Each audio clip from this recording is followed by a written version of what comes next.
Well, there's a lot of operational details that can't be discussed publicly, obviously, for obvious reasons. So as we move forward, we'll describe our process, which is a threefold process in Venezuela. I've described it to them now. Step one is the stabilization of the country. We don't want it descending into chaos. Part of that stabilization, and the reason why we understand and believe that we have the strongest leverage possible, is our quarantine. As you've seen today, 2 more ships were seized. We are in the midst right now and, in fact, about to execute on a deal to take all the oil. They have oil that is stuck in Venezuela. They can't move it because of our quarantine and because it's sanctioned. We are going to take between 30 and 50 million barrels of oil. We're going to sell it in the marketplace at market rates, not at the discounts Venezuela was getting.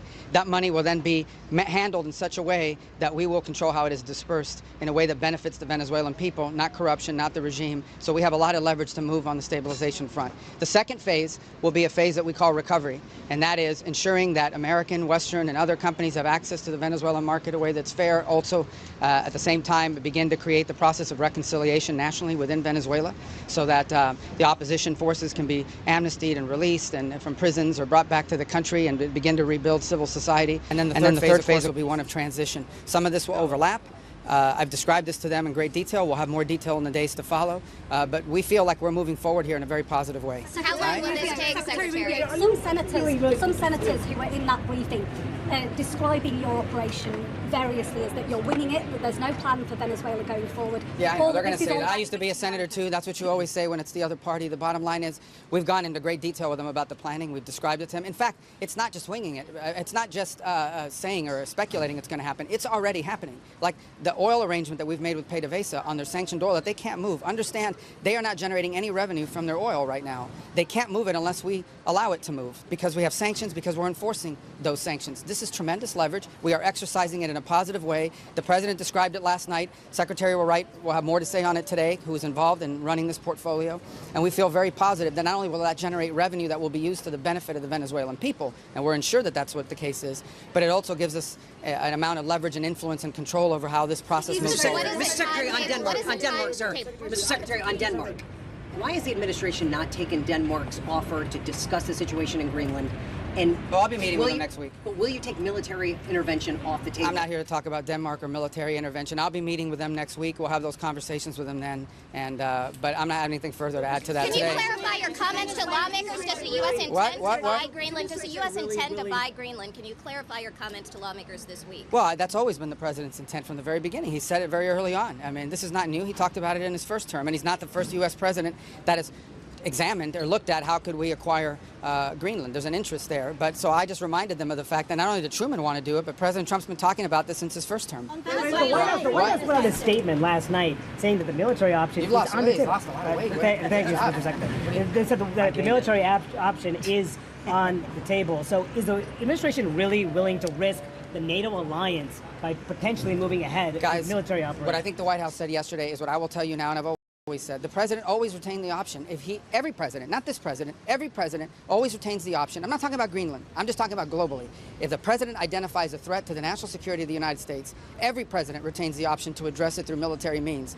As a diplomat, which is what I am now, and what we work on, we always prefer to settle it in different ways. That included in Venezuela. We tried repeatedly to reach an outcome here that did not involve having to go in and grab an indicted drug trafficker. Those were unsuccessful, unfortunately. The people of Venezuela are waking up to the same regime. Do you not worry about that? Well, first of all, the bottom line is that there is a process now in place where we have tremendous control and leverage over what those interim authorities are doing and are able to do. But obviously this will be a process of transition. In the end, it will be up to the Venezuelan people to transform their country. We are prepared under the right conditions, using the leverage that we have, which includes the fact that they cannot move any oil unless we allow them to move it to... Well, again, I'm not going to give you a timeline on it. We wanted to move as soon as possible. But we didn't expect this would... It's been 3 days since this happened, 4 days since this happened. So I understand that in this cycle and society we now live in, everyone wants instant outcomes. They want it to happen overnight. It's not going to work that way. But we're already seeing progress. With this new deal that's been announced and more deals to follow, you're already seeing how the leverage the United States has over those interim authorities is going to begin to lead to positive outcomes. How much does this cost American taxpayers? How long should the American public... It doesn't cost us... involvement in Venezuela? How much will it cost? Well, it's not going to cost us any money. For example, this oil deal that's happening doesn't cost us any money. On the contrary, and if it opens up, no money to well, look, I don't have the numbers. What operation are you talking about? The entire thing? Yeah. Well, these troops are going to be deployed. None of these troops sit in a dry dock waiting for action. They're deployed somewhere in the world. If they're not here, there's some. Just today, our forces not deployed to the Caribbean seized a boat, a sanctioned boat tied to the IRGC that tried to flee from us. That happened somewhere else. We are constantly involved in action. We have boats in the Mediterranean. We have ships in the Middle East. We have ships in the Indo-Pacific. These ships, if they weren't in the Caribbean, they'd be somewhere else conducting activity. Yeah. That's what the Navy does. From CNN. The question's never asked how much does it cost when they're in the Mediterranean or the Red Sea or the Indian Ocean or the Pacific. But now that they're in our hemisphere on a counter-cartel mission or ensuring that an indicted individual comes to justice, now you're asking the question of cost. It's a disingenuous question to begin with. You're trying to find any angle possible to undermine the success of one of the most historic military missions the world has ever seen. The level of sophistication that Senate just was briefed on and the House was briefed on, a classified level, is something only the United States of America can accomplish. The world is taking notice of that. Certainly Venezuela is taking notice of that. And it continues because 2 oil tankers, 2 overnight, were seized by the United States of America, stateless or sanctioned, because the oil blockade, the quarantine of oil out of unsanctioned or stateless vessels continues. That leverage will continue, as Secretary Rubio outlined. So our military is prepared to continue this. As he said, the president, when he speaks, he means it. He's not messing around. We are an administration of action to advance our interests, and that is on full display. We're happy to brief the House and the Senate. We have nothing about it. Two quick things, okay? Number one, because we have to go, because we got to brief the House, and if we don't and they're pissed at us, you guys better defend us. That was because we were talking to you. I'll make one more point, and it's a very interesting point. One of those ships that was seized that had oil in the Caribbean, you know what the interim authorities are asking for in Venezuela? They want that oil that was seized to be part of this deal. They understand that the only way they can move oil and generate revenue and not have economic collapse is if they cooperate and work with the United States, and that's what we see are going to happen. We got to go talk to the House, guys. I apologize. Will you testify publicly? Mr. Chairman, I look forward to you. We got a lot of work ahead of us. Thank you, Senator. Mr. Secretary, I want to go back to some of your earlier testimony, be sure I heard it correctly. The 76-day period you're talking about, that's the period between the time that President Trump was elected and President Biden left office. Is that right? That is correct. And during that short period of time, 76 days, how much taxpayer money went out the door of the Department of Energy? From the Loan Program Office in loans and commitments, $93 billion. Well over twice as much as in the previous 15 years. So, how do you vet and do due diligence on a loan in 76 days? One loan, much less $3 billion. I think it's probably pretty clear it wasn't done in many cases. As I mentioned, I'm told I'm holding back clearly in place stuff. There is lots of funds that have gone out the door and commitments that were made from businesses that provided no business plan, no numbers about their own financial solvency or how this project So can you're actually telling work. me that the Department of Energy, in the 76-day period before their boss was going to leave office, gave or loaned money to entities that had no business plan? Correct. No financials? Correct.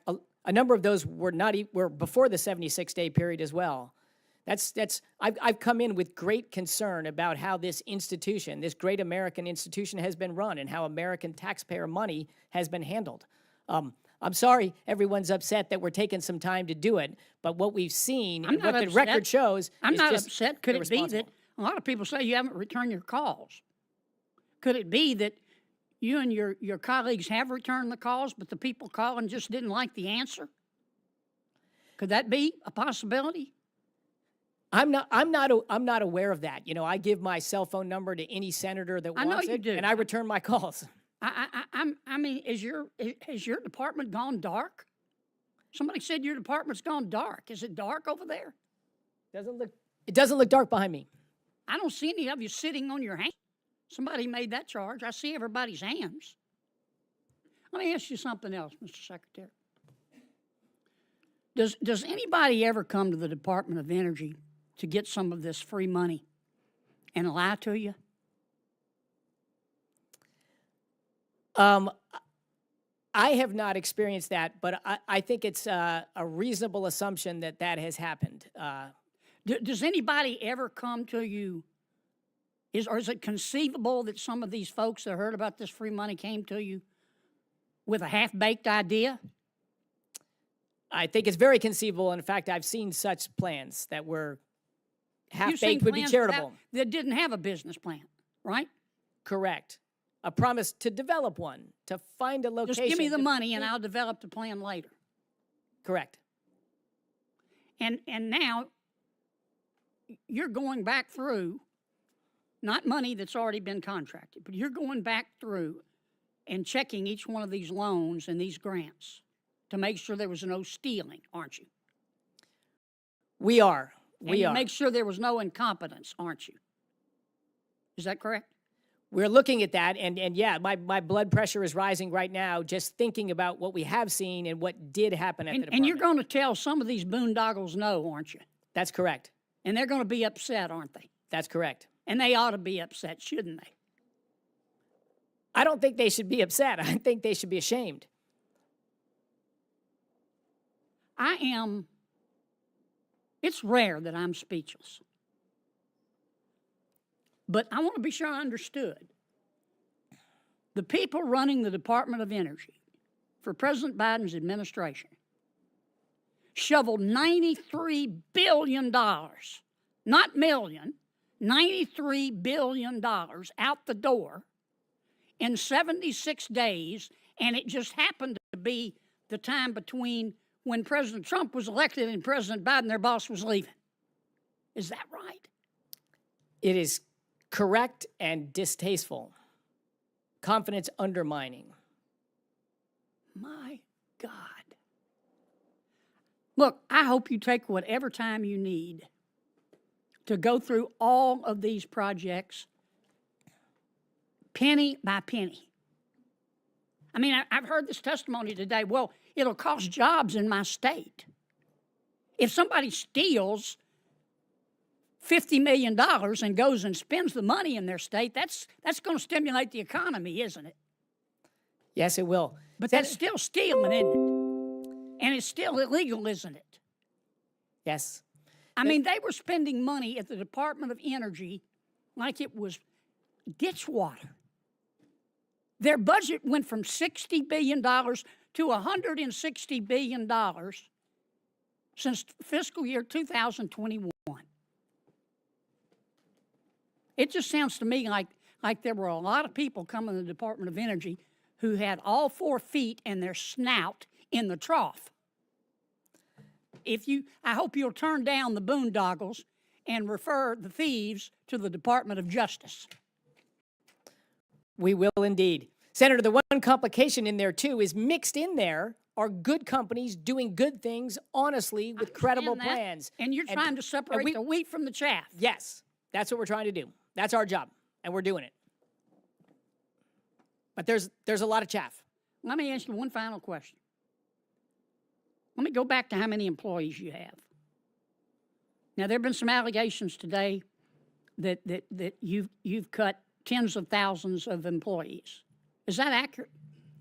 Well, I think the allegations were thousands, and our headcount will ultimately be reduced by thousands, but we are doing it slowly. You've got 16,000 now? Yes. And you think you can do it with fewer than 16,000? Correct. What's wrong with that? I think it's just common sense business. Yeah. Businesses do it every day in the real world. American taxpayers deserve it. That's never happened in the federal government. I mean, it's easier to divorce your spouse than to get rid of a federal employee up here. That's not the way the world works, is it, Mr. Secretary? It's not the way the world should work, and I give enormous credit to President Trump, who had the boldness to say, if there's a right thing that needs to be done and it's difficult, please do it. And so, yes, this is new territory. This is not what happens normally in the federal government, but it is what needs to happen periodically in the federal government.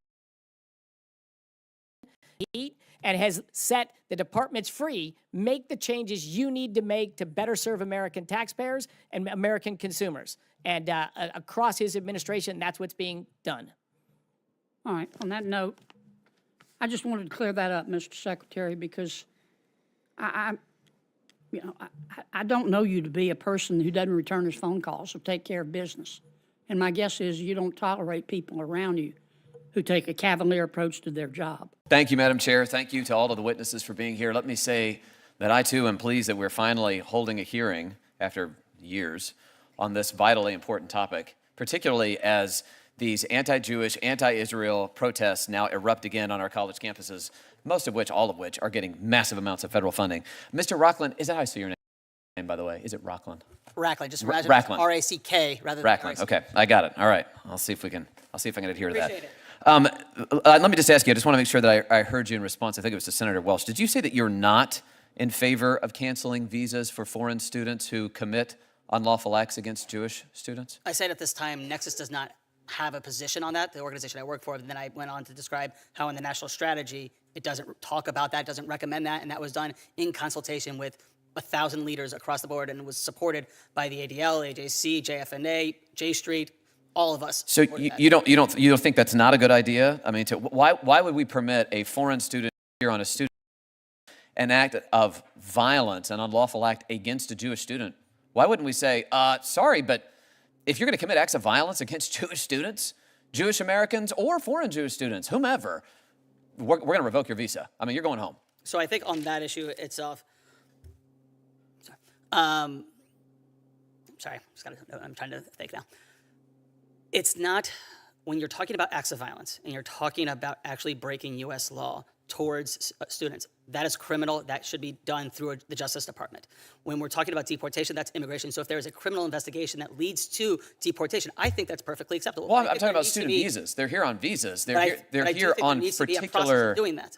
Well, sure, but why don't we write into the process a condition of the visa that if you assault a Jewish student on campus, you're out of here. You're gone.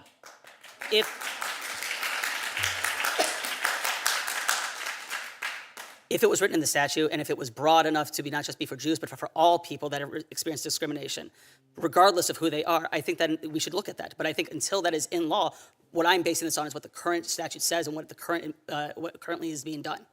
Well, listen, I guess I don't understand the hesitation here at all. To me, this is an easy call, and I've urged the current Secretary of State, Secretary Rubio, to do this. I think he's got the authority to do it. My position is it would send an incredibly clear message. If you come to this country on a student visa, you are here as a guest of the United States for particular purposes. If you assault a Jewish student, you ought to be out of here. And we ought to make it clear to people we are not going to tolerate it. We're not going to tolerate it for any reason. Can I just ask you why I have you here, Mr. Reckland? Yeah, I've heard you talk about DEI. I just want to be clear on this. You would agree, wouldn't you, that much of this DEI rhetoric has been weaponized against Jewish students? The DEI dialogue has been weaponized against them. They're called colonizers. They're called imperialists. They're called oppressors. It's the classic intersectionality DEI language. I'll give you some tangible examples. The DEI chair at MIT publicly issued statements calling Israel a genocidal apartheid state. You have the University of Washington's DEI office that sent out an email describing Israel as, once again, an unlawful and oppressive settler colonial apartheid state. The DEI program coordinator at Rutgers said to Jewish students, F you colonizer, F you Zionists. I mean, my point is, isn't it time to speak some truth to power here to these people and to say that Israel is not a colonizer state. It is not an apartheid state. Jewish students are not colonizers, and this kind of rhetoric shouldn't be weaponized against them. You'd agree with that, surely. I would say that it's wrong to blame Jewish students for the actions of the state of Israel in any way, shape, or form. And it's wrong to call the state of Israel a colonial apartheid state. I would say that Israel right now, a number of different human rights organizations talk about them in that sense. Personally, I don't see I don't see Israel that way. I've been there many times. I have family that live there. I've been to the West Bank. I've enjoyed it. However, there are considerable issues regarding the occupation that need to be addressed and inadequacies between how Palestinians are how Palestinians live in the West Bank versus how Palestinian Israelis live in. My time. I'm only interrupting you because my time has almost expired, and the chairwoman is being extremely strict on the time. So, but I just want to make this point because I think we're seeing it over and over and over, where you have actual campus apparatus, DEI apparatus on these campuses. These are departments, these are officials, these are professors who are weaponizing that against Jewish students. My question is, shouldn't we condemn that? No holds barred. Say that is wrong for DEI officials to be saying Israeli students are colonizers, Jewish American students are colonizers, Israel's an apartheid state. That is wrong, full stop, no conditions. Would you agree with that? I would say that a lot of DEI programs need to actually bring into its anti-Semitism training, either going to other organizations, because so much of what is happening within the DEI or just be eliminated. Why don't we just eliminate the DEI programs and eliminate the kind of reverse discrimination against Jews that they are Hawley, promoting? I appreciate your passion, and we understand. Thank you very much for your. Every one of you got to be proud of yourselves. And basically the entire House Republican Conference. It's been really amazing what you've done. And we're going to give you some ammunition today. I said, I'd love to make a speech. The Speaker asked me, would you make a speech? I said, sure. You think Biden would do that? Would you make a speech? What? First of all, people wouldn't ask him to make a speech because it never worked out well, right? Could never find the exits. You finish, look, stare here, stare there, stare here. You could jump off the front if you had to. No matter what he did, he got himself into trouble. So basically, they didn't ask him to. But if he did, it wouldn't be good. But it's good with me because, you know, we have so much ammunition. We have ammunition. The problem is the fake news. That's why I like being on. I'd much rather do live television than do non-live because, like, when they say, as an example in my speech, peacefully and patriotically to the Capitol, peacefully and patriotically. Do you know that the Unselect Committee didn't report it, that I said those words? Do you know that the news never reported the words walk or march peacefully and patriotically to the Capitol? Do you know they never reported it? It's a scandal. The Unselect Committee never reported that. They never reported that Nancy Pelosi was offered 10,000 soldiers, National Guard soldiers, whatever you want. No, I don't want them. And the mayor. The mayors were in writing. She was more honorable about it.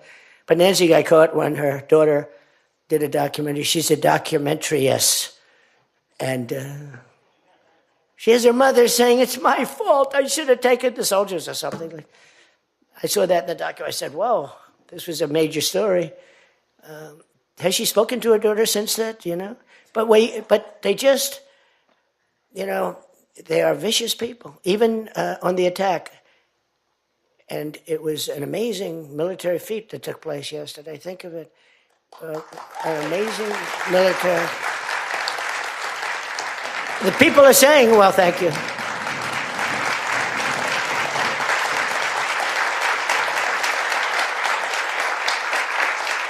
You know, people are saying it goes down with one of the most incredible. It was so complex. 152 airplanes, many. Talk about boots on the ground. We had a lot of boots on the ground. But it was amazing. And think of it, nobody was killed. And on the other side, a lot of people were killed. Unfortunately, I say that, soldiers. Cubans, mostly Cubans, but many killed. And they knew we were coming, and they were protected, and our guys weren't. You know, our guys are jumping out of helicopters, and they're not protected, and they were. But it was so brilliant. The electricity for almost the entire country was, boom, turned off. That's when they knew there was a problem. There was no electricity. Caracas said, there's no electricity. It's not the only people with lights were the people that had candles. It was just off. So we sort of got them a little by surprise. But it was brilliant tactically. It was an incredible thing. But I watched where Schumer, he's such a bad guy. I mean, I've known the guy for a long time. And he's such a bad guy. You know, at some point they should say, you know, you did a great job. Thank you. Congratulations. Wouldn't it be good? I would say that if they did a good job. Their philosophies are so different. But if they did a good job, I'd be happy for the country. They've been after this guy for years and years and years. And, you know, he's a violent guy. He gets up there and he tries to imitate my dance a little bit. But he's a violent guy. And he's killed millions of people. He's tortured. They have a torture chamber in the middle of Caracas that they're closing up. But he's tortured people. And now what they do, the radical left, they actually have people, and it's hard to get them. They're all paid people. Most of these people are paid. You know they're paid when they have brand new, beautiful printed signs by like the highest quality printer, and you have a woman, free Maduro, and the sign is before we even did the attack. You know, free Maduro. Why do you want him freed? I don't know, but he should be free. Oh, she reads the sign. What does that say? It says free. Well, that's what I believe. And you know, you see the sign. It's like, Lisa, we should all have quality signage like that. The one thing I want their sign maker. The guy is great. He does beautiful signage. You know, the old days was better when they used to write out their own sign, wasn't it? They'd make a sign in the basement. They'd have an old broken board holding up a sign, and it's made with a magic marker, sloppy as hell, and it meant something. But today, when you have that yellow and black, they should use different colors a little bit. But the yellow is a beautiful shade of yellow. No, I want to find out who that is. I want him to work for the Republican campaign.